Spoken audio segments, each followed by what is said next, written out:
किया रे सोई में से 80 गो लोग बेईमान बाटे हो कि तब भारत हमार देशवा महान बाटे हो। हाँ तो नमस्कार भैया लोग।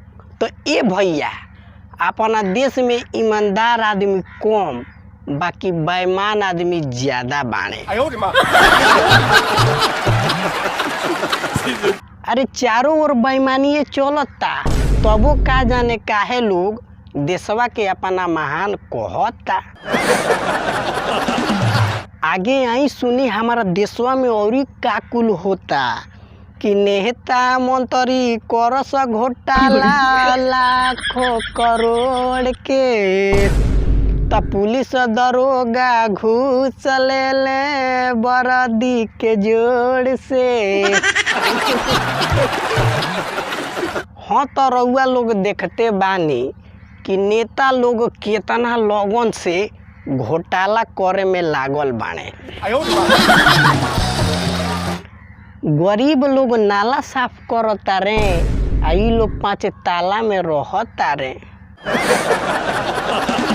आ पुलिस भैया लोग ई भैया लोग के बातें छोड़ दी यहाँ के तो घूस लेके आ खुश रहतानी।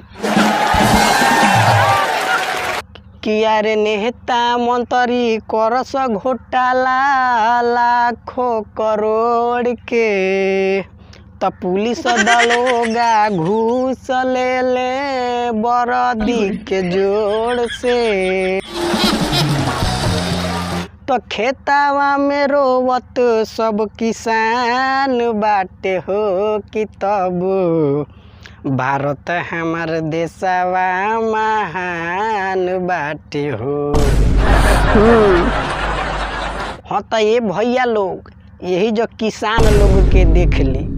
अरे जौन किसान अनाज पैदा करता आजकल उहे भूखे मरता।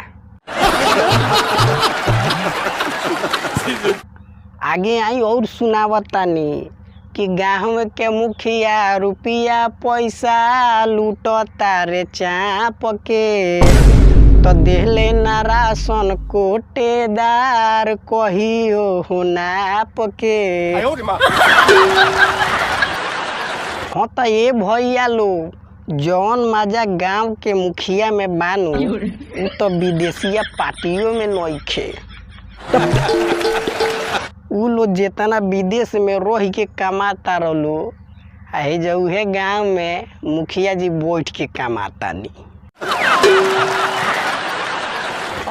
सड़क खड़ंजा के पूछता आजकल सुनता नहीं कि प्रधान जी लैट्रिन वो खा जाता नहीं। किया रे गाँव के मुखिया रुपया पैसा लूटता रे चाप के तो देहले ना कहियो राशन कोटेदार साहब नाप के। चोरी चकारी में लागल इंसान बाटे हो कि तब भारत हमार देशवा महान बाटे हो। का बताइए भैया लोग जे बाबू चोरिए चकारी में लागल बा माने बेईमानी करे खातिर तड़पता रे आ तबो लोग कहता कि हमार भारत देश महान बा।